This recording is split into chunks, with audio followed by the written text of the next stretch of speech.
Hey YouTube, so you want to get faster and you're aware the reason why you're not as fast as you want to be or believe you could be is because you're just not able to get into these ranges of motion that other sprinters are able to get into. Your stride length in the drive phase isn't long enough. Your stride length when you're at top speed and you're trying to hold it isn't long enough. In fact, you kind of start to tends to feel like you might pull something whilst you're in these positions. And obviously, you've reached the point where you're like, okay, I don't want to get injured. So what do I have to do to not get an injury? Well, obviously, I need to be more mobile. I need to be more flexible. So you've done your research, you looked them up, but you can't really, or maybe you haven't, but you can't really tell which one's more important and which one you should be focusing on. I'm going to tell you there is a big difference between the two, and which one you focus on can impede your performance if you choose the wrong one. So it's very important that we know the difference between mobility and flexibility. First of all, let's start with flexibility. This is when your muscles are passive and relaxed.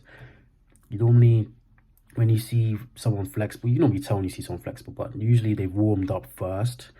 So essentially, it's kind of like if you try to melt metal, you would warm up the metal first, then it'll melt down, and then you'll be able to mold it into whatever position you want. If you're flexible, you're able to, you get flexible and you do flexible stuff by doing that.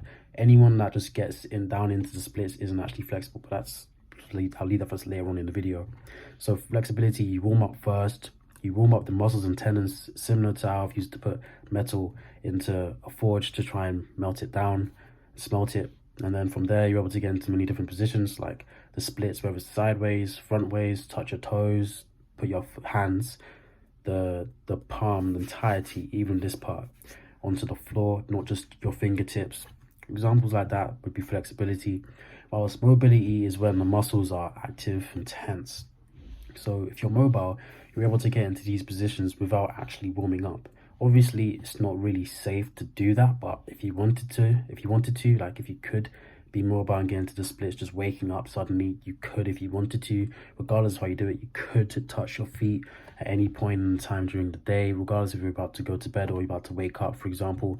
And to get more flexible, get more mobile, you'd be just forcibly stretching the muscles, so like ballistic stretching, which is where you just have a rhythm.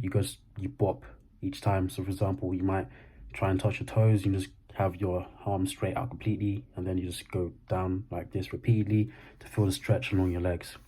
And being mobile is more about moving the muscles through a range of motion actively, whilst flexibility is getting your muscles to move in the same range of motion but passively, completely relaxed, which is the big difference between being flexible and mobile. When you're flexible, you can only really do that whilst you're in a passive position, but whilst you're mobile, you can do it in a passive or active position. Now you might be thinking, okay, I've heard the differences between the two, but you're trying to tell me that if I'm flexible and I can do the splits and I also tense my muscles, I wouldn't be able to hold that position. Probably could. If you could get into the splits and maybe touch one of your feet on both sides, you could probably tense and hold the position. Reason being is there's a slight variance between flexibility and mobility, which is mobility is within flexibility.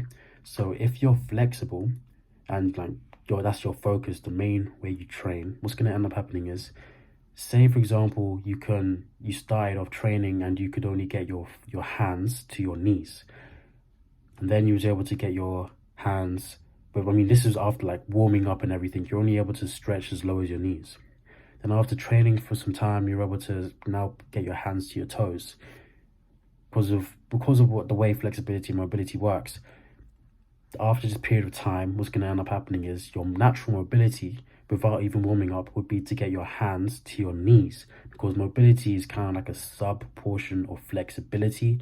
If you want to be really mobile, if you want to, you could go down the flexibility route, but as athletes, it's much better if you go down the routes of being mobile. The reason being is flexibility decreases performance because of the way you're training your muscles, and it increases the chances of injury, especially if you become hyper flexible.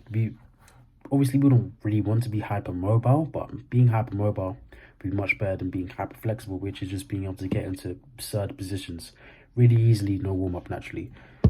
Now the real problem comes in not just because of the decrease in performance and the increased chance of injury, but because when you're flexible, there isn't much crossover to actually sprinting.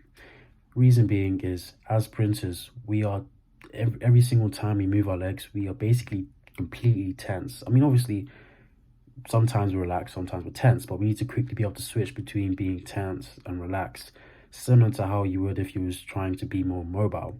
And when you're flexible, you're only really training your muscles to know how to be relaxed, and you're just making your muscles loose. I mean, obviously, up to a certain point, it's increasing the efficiency of your muscles, so you're able to use less energy to get to the same part of the race you normally would, for example, in 100 meters. But the problem is you're too flexible and not mobile enough. Because the muscles are so loose, you're able to get into these positions where your stride length now is wider, and you're not able to produce any force in these positions. Whilst with mobility, if you was able to be mobile enough to hit the same positions as you would with whilst you're flexible, which would probably be your goal, just general stuff, what's going to end up happening is, because your muscles are tense whilst you're doing your mobility training and all that, mobility would have a better crossover to sprinting, because your muscles are getting used to being tense and active in these positions.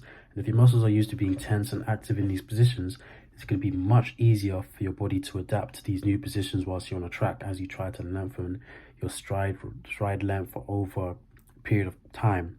It'd be much easier for you to get into these positions and actually produce power, because there's no point in being able to, if your stride length is normally a meter, for example, there's no point in being able to get get both feet to be able to get you to 2 meters if you can't produce any force from that, because what's going to end up happening is you're just going to get a slower time, and if you're getting a slower time, it's kind of pointless.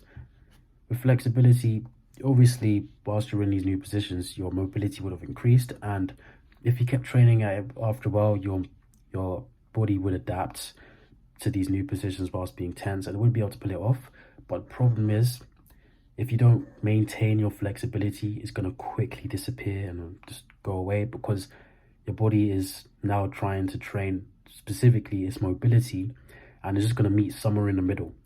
So whereas your mobility is now increased, but your flexibility is decreased, you're now able to get a wider stride length, but it's not what it could have been if you just focus on mobility. Say, for example, same example, your stride length was a meter before, but you worked on mobility and it's 2 meters now. But if you was to do flexibility a meter before, but afterwards, after not just maybe a month or two of training, but after months of training, now your mobility, would allow you to produce stride length of like maybe 1.67 meters. Obviously, don't take these figures specifically as facts. It's more of just an example to show you the differences that would happen if you was to focus on flexibility instead of mobility. But if you really want to see speed improvements, it's really imperative that you focus on mobility and not flexibility, because not just for stride length, but for the state of your muscles. Because if you get too flexible, what's going to happen is, you have to remember, your muscles and your tendons are just elastic bands, and if you stretch an elastic band too wide, it's going to take an excessive amount of force to make it travel the same distance it would have with half the force. And obviously, to readapt your body to make this elastic bands shorter so they can produce more force, will take a decent amount of time. So that's the video. If you like the video, If you want to subscribe, I post every 2 days at 1 p.m. Greenwich Mean Time. If that isn't the time that's used for you, do convert the time so you're able to know when I'm going to post. Other than that, if you have any questions about the video or any video suggestions, put those in the comments. I'll see all your comments. Doesn't matter what you put. If it's not a question, I'll just leave a heart, but if it's a question, I'll definitely respond. And make sure to check my video description. I usually have something that I didn't put in the video in the description that I forgot to say, so it's worthwhile checking that out.